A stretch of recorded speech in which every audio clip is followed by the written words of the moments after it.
আজ এসেছি রাজশাহীর বাঘা উপজেলায় বাঘা মসজিদ দেখতে। রাজশাহীর ঐতিহ্য ভ্রমণ কখনোই সম্পূর্ণ হবে না যদি আপনি বাঘা মসজিদ না দেখেন। এই মসজিদের নির্মাণকাল 1523 থেকে 1524 খ্রিস্টাব্দের মধ্যে। চলুন যাই দেখি তাহলে বাঘা মসজিদ।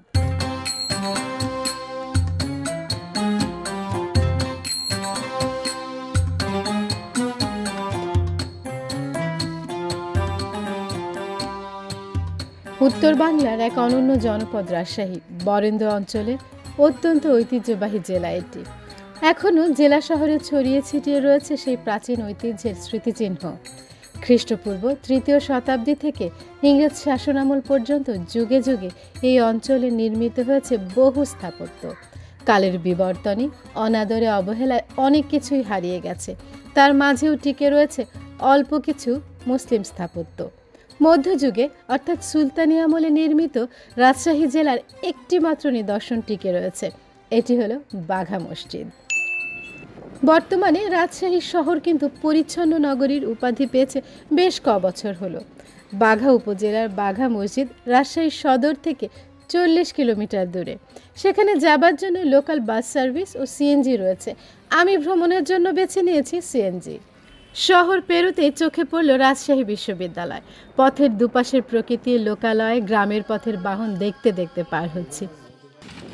সিএনজি থেকে হঠাৎ দেখতে পেলাম বিখ্যাত পুঠিয়া রাজবাড়ি।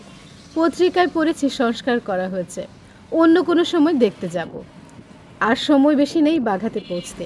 পুঠিয়া উপজেলা থেকে বাঘা মাত্র 15 কিলোমিটার দূরে। শাহী মসজিদ মানে যে পুরানো যে মসজিদটা, ওটাই তো। বাঘা বাজারের রাস্তাটি মেরামত করতে হবে। বাজার পেরিয়েই বাঘা মসজিদ। সিএনজি একটি চত্বরে এসে থামলো। চত্বরটি বেশ বড়, সামনেই একটি বটগাছ। বটগাছের পাশ দিয়ে একটি পথ চলে গেছে।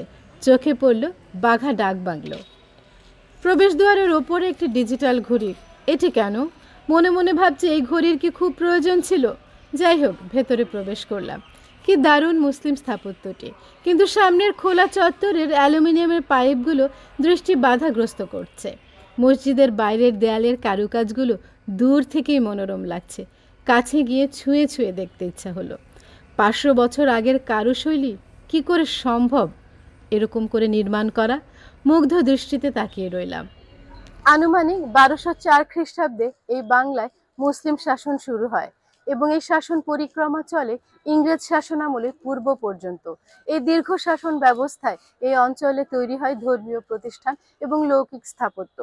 রাজশাহীর বাঘা উপজেলা বাঘা মসজিদ তেমনই একটি ধর্মীয় প্রতিষ্ঠান।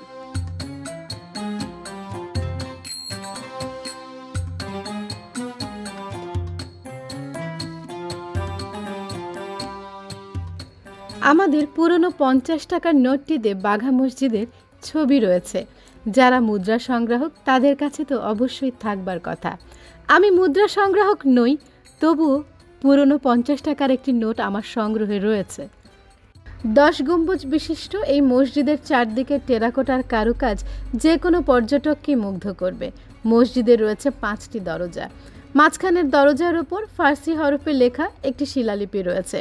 4 কোণায় রয়েছে 4টি চৌচালা গম্বুজ, ভেতরে 6 পাথরের স্তম্ভ, 4টি অপূর্ব কারুকার্য খচিত মেহরাব। নকশায় আম, ফুল, বৃক্ষ, প্যাঁচানো লতাপাতা, কণ্ঠহার, কর্ণদুল, আঙ্গুরলতা, ফুলদানি, তসবিদানা সহ নানা জ্যামিতিক নকশা।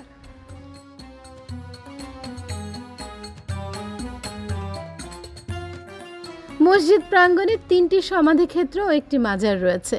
এই অঞ্চলে ইসলাম প্রচারকারী হযরত শাহদৌলা দানিশমন্দ মৃত্যুবরণ করলে তাকে এখানেই সমাহিত করা হয়।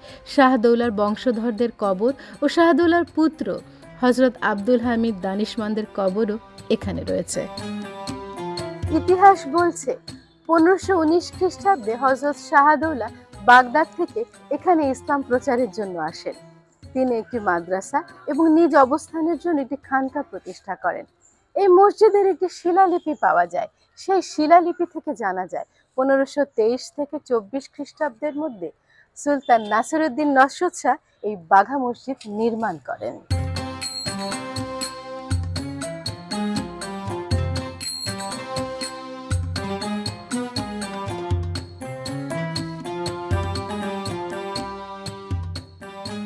1493 সালে আলাউদ্দিন হোসেন শাহ উনি গৌড়ে আসীন হলেন।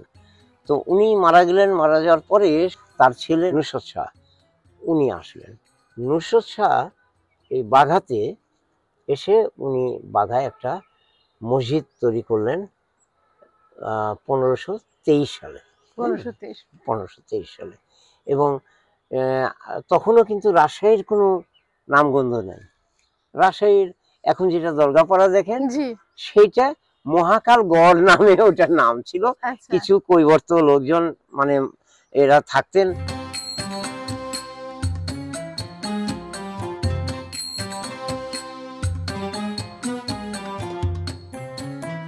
পাঁচশো বছরের পুরনো 10 গম্বুজ বিশিষ্ট এই মসজিদের গম্বুজগুলো একসময় ভূমিকম্পে বিনষ্ট হয়। পরবর্তীতে 1965 সালে গম্বুজ সহ মসজিদের কিছু কিছু অংশ পুনর্নির্মিত হয়। অত্যন্ত চমৎকার একটা মসজিদ, এটা আয়তাকার বিশিষ্ট। এবং এই মসজিদের যে টেরাকোটা অলঙ্করণ, টেরাকোটা অলঙ্করণটা অত্যন্ত চমৎকার। এবং এখানে আমরা দেশজ বৈশিষ্ট্য পাই কতগুলো, যেগুলো আমাদের বাংলার বৈশিষ্ট্য, বাংলার নিজস্ব সত্তা আমাদের ওখানে সে জড়িত। এখানে সুলতানি আমলের সুলতানরা, বাংলার সুলতানরা কিন্তু লুট করে নেওয়ার জন্য এখানে আসেন নাই। তারা স্থায়ীভাবে এখানে বসবাস করেছিলেন এবং বাংলাকে তারা ভালোবাসতেন। এবং বাংলার যে সমস্ত নিজস্ব যে সমস্ত বৈশিষ্ট্যগুলো ছিল সেগুলো তারা আর্কিটেকচারের মাধ্যমে তুলে ধরার চেষ্টা করেছেন। এই জন্য দেখা যাবে যে বাঘা মসজিদের ঈষৎ বক্রাকার কার্নিশ আমাদের কুড়ে ঘরের কার্নিশের মতো।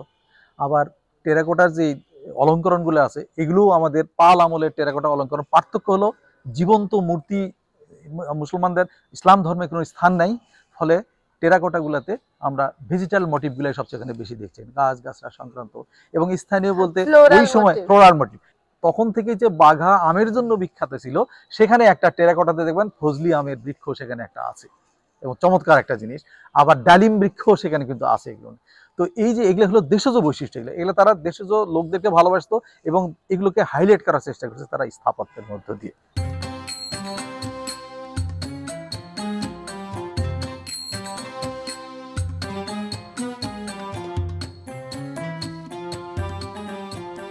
পুরো বাংলাদেশ জুড়ে সুলতানি আমলের অল্প কিছু স্থাপত্য টিকে রয়েছে।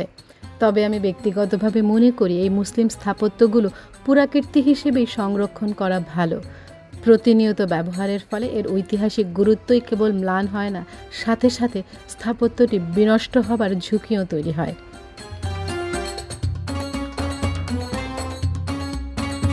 আবারও দেখা হবে বাংলাদেশের অন্য কোনো অঞ্চলের মুসলিম স্থাপত্যের সামনে। আবারও আপনাদেরকে নিয়ে যাব ইতিহাসের পথে।